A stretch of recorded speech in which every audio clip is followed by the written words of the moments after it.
Buenas tardes, hoy vamos a desarrollar la última clase virtual de nuestro contenido programático, porque como ustedes ya saben, el viernes es el examen final. Para ese examen van a estudiar desde la tarea número 7 hasta esta tarea número 11, que es la que van a estar teniendo hoy disponible en la plataforma virtual. Bueno, mañana les voy a dar libre para que puedan organizarse, completar de repente las tareas que les faltan, porque ustedes saben también que los 20 puntos de investigación bibliográfica es justamente estos trabajos que ustedes están realizando y alzando en la plataforma cada día.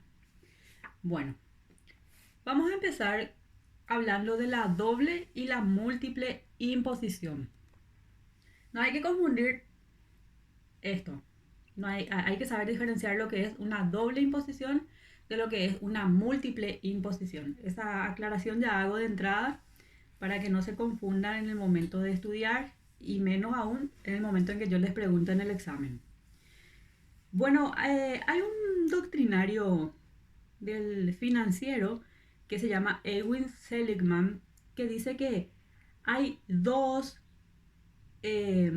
hay doble imposición cuando se graba dos o más veces una misma cosa o una misma persona. Dice que es genéricamente una imposición reiterada. Asimismo, este doctrinario que les mencioné refiere que la doble imposición no es de por sí injusta en tanto no vulnere el principio de la igualdad. No debe tampoco confundirse la doble imposición, como les dije, con la multiplicidad de imposición. Porque hay multiplicidad de impuestos cuando se advierte la afectación de la riqueza por distintos gravámenes que integran un sistema tributario opuestamente al sistema de imposición única. Bueno, de esto vamos a hablar más también en el siguiente tema.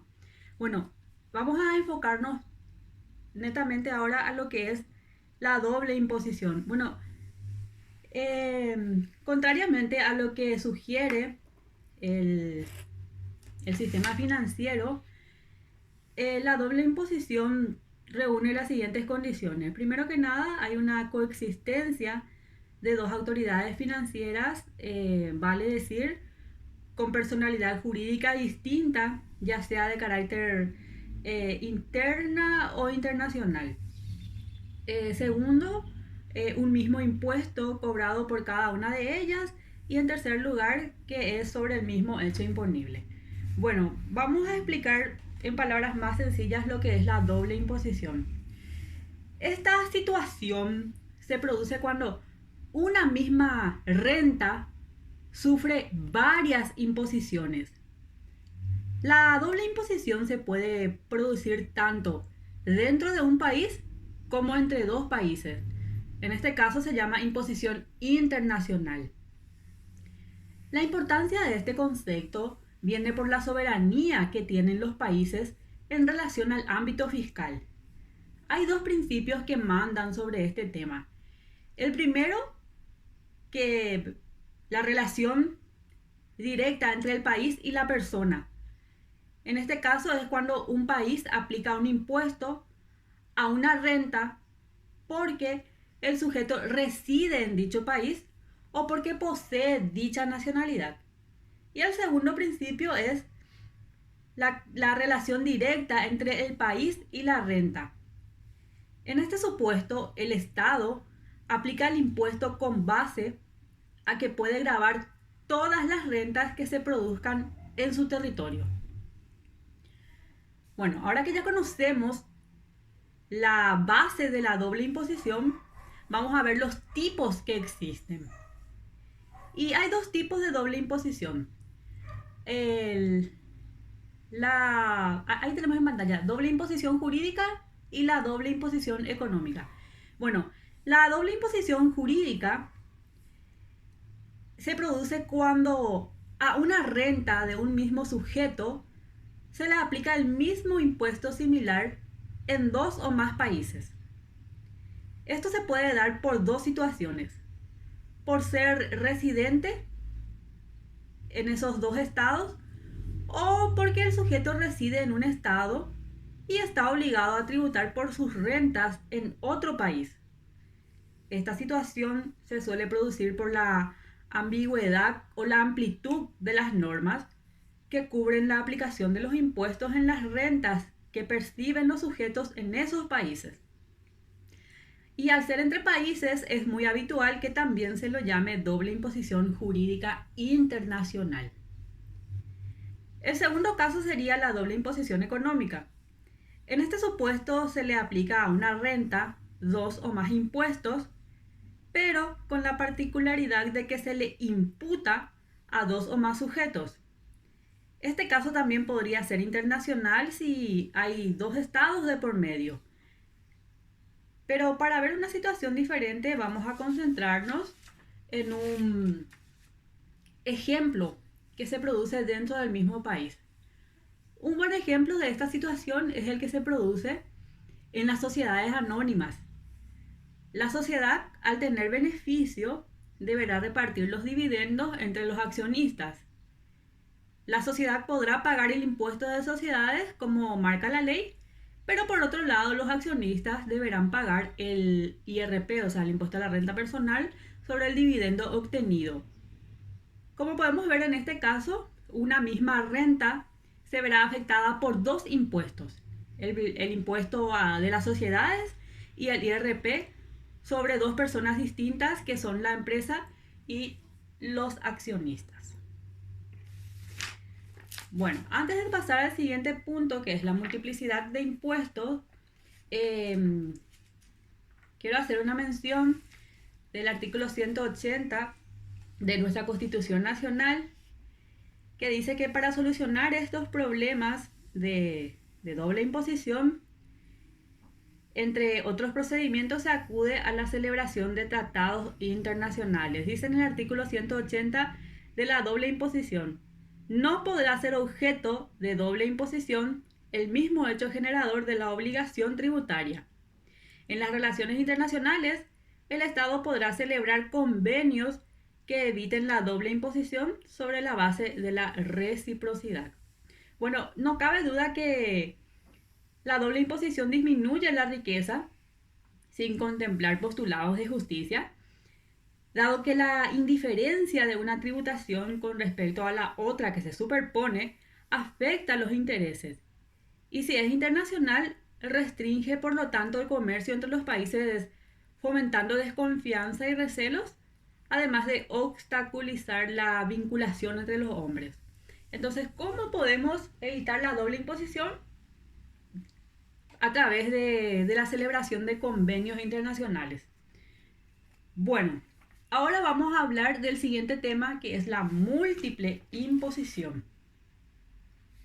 Bueno, dije hace rato cuando estábamos empezando que hay multiplicidad de impuestos cuando se advierte la afectación de la riqueza por distintos gravámenes que integran un sistema tributario opuestamente al sistema de imposición única. Bueno, vamos a explicar esto de manera un poquito más sencilla.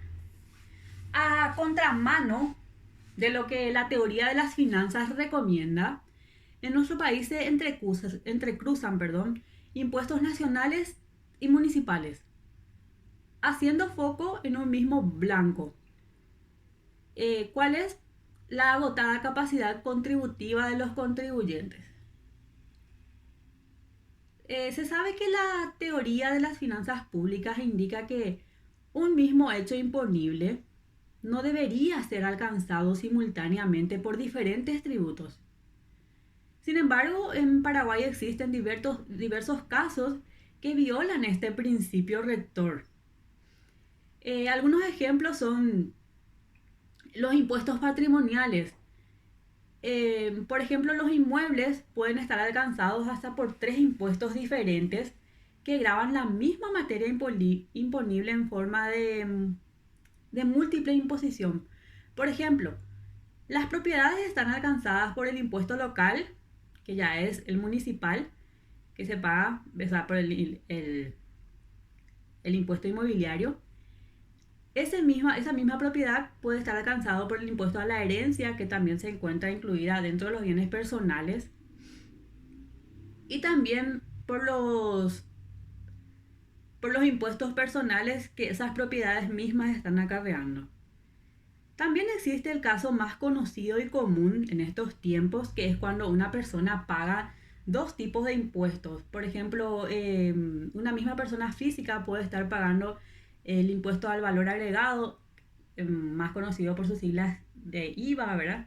Y también el impuesto a la renta personal, conocida por sus siglas como IRP. Bueno, así, estos son los ejemplos más comunes en nuestro sistema tributario. Y por último, vamos a hablar también de los impuestos a los ingresos. Como esta materia se llama finanzas públicas, nosotros no vamos a entrar a hablar de ninguna ley tributaria, de ninguna ley de reforma tributaria, que actualmente ya hay uno, que seguramente cuando ustedes estén en quinto curso ya va a estar derogado a través de esta ley por la constante reforma tributaria que existe en nuestro país, y después de esta pandemia seguro que se va a reformar todo.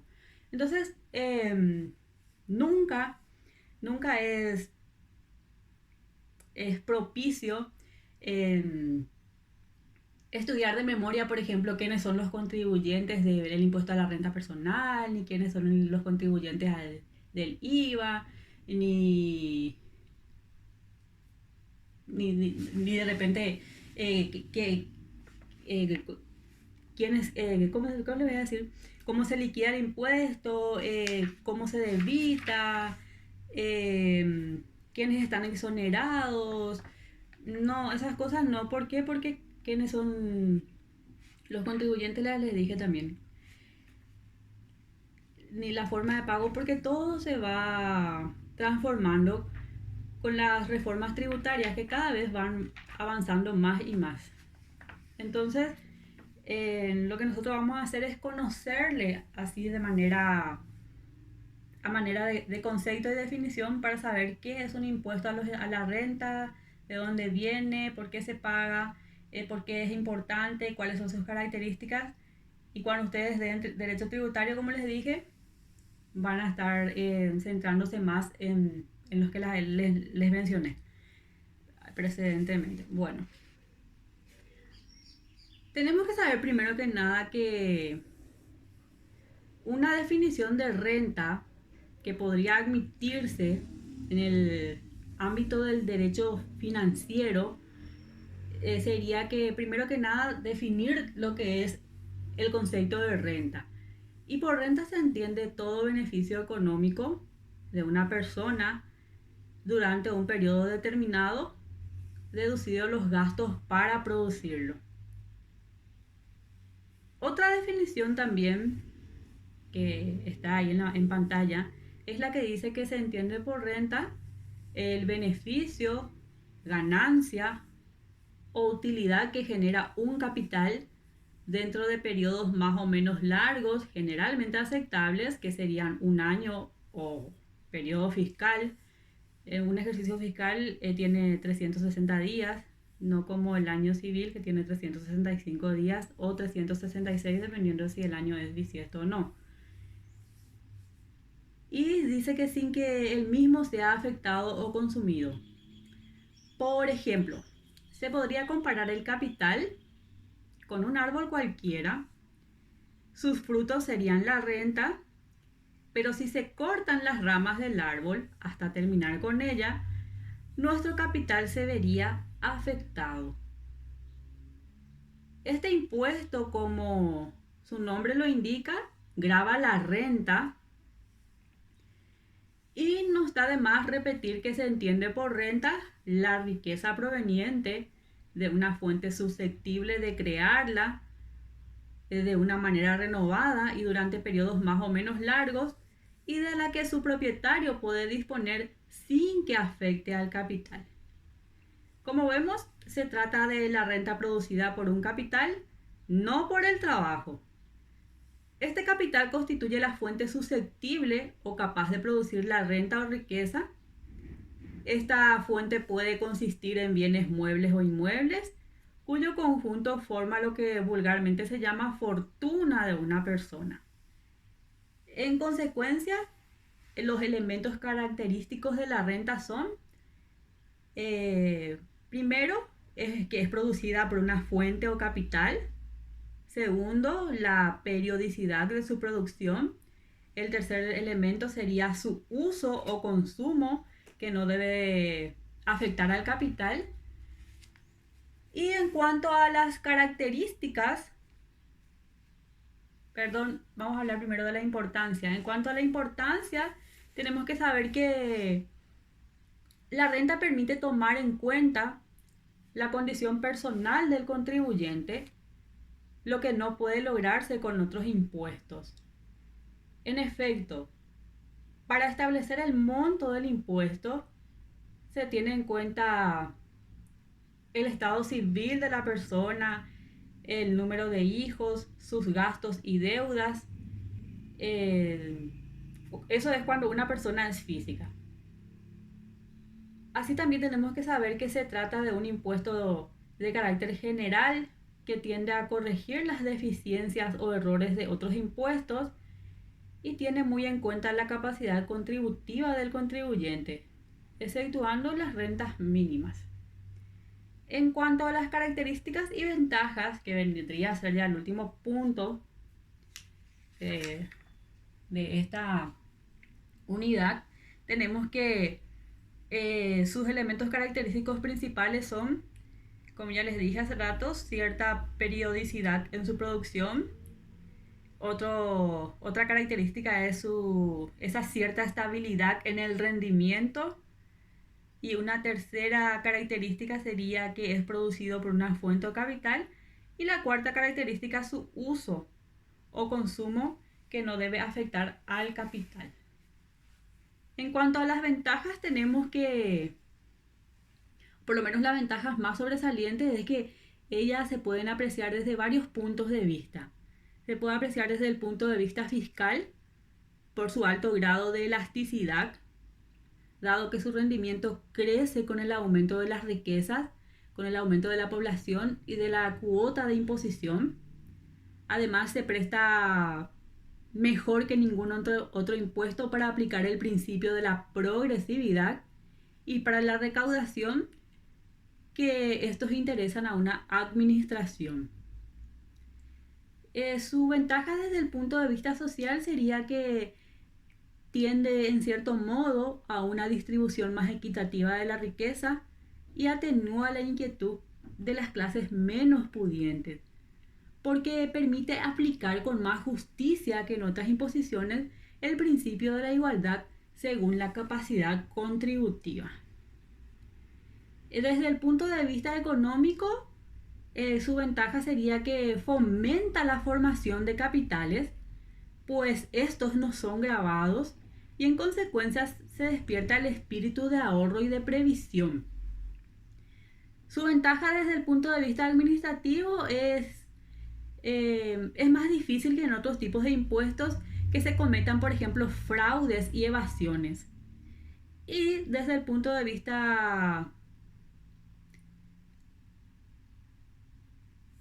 eso desde el punto de vista financiero. Y también que se presta especialmente como un impuesto de complemento para aumentar los ingresos del Estado, dado que los otros impuestos fluctúan en su rendimiento. También debe señalarse que el impuesto a la renta tiene ventajas que justifican su uso generalizado en los sistemas tributarios de los diversos países, dado que es un impuesto productivo, ya que tiene un elevado rendimiento, y tiene también la ventaja de que un aumento de su alícuota puede incrementar los ingresos sin necesidad de recurrir a nuevos gravámenes. Se cree también que se adapta a objetivos de justicia social mediante sus deducciones personales, su progresividad y también la discriminación de fuentes de ingresos. Bueno, el impuesto a la renta en nuestro país está más vigente que nunca. Las personas que ganan hasta 36 jornales mínimos diarios tienen que pagar este impuesto, y así que Creo que es las personas que ganan más de 6,5 millones en guaraníes. Son los que están grabados por este tipo de impuesto a la renta. Por eso es que decimos que la capacidad contributiva se tiene muy en cuenta y por eso se dice también que es un impuesto un poco más igualitario, que no es injusto porque las personas que tienen más capacidad contributiva son las que tienen que pagar y por el contrario las que, no, las que tienen menos entonces están exentas de pagar este tipo de impuestos. Bueno, hasta acá el desarrollo de nuestro programa de estudio. Como siempre ha sido un placer estar con ustedes. Fue bastante breve el módulo, pero espero que haya contribuido, aunque sea un poquito, para el crecimiento profesional de ustedes. Bueno, muchas gracias por todo y será en seguramente nos vamos a volver a encontrar en algún otro módulo.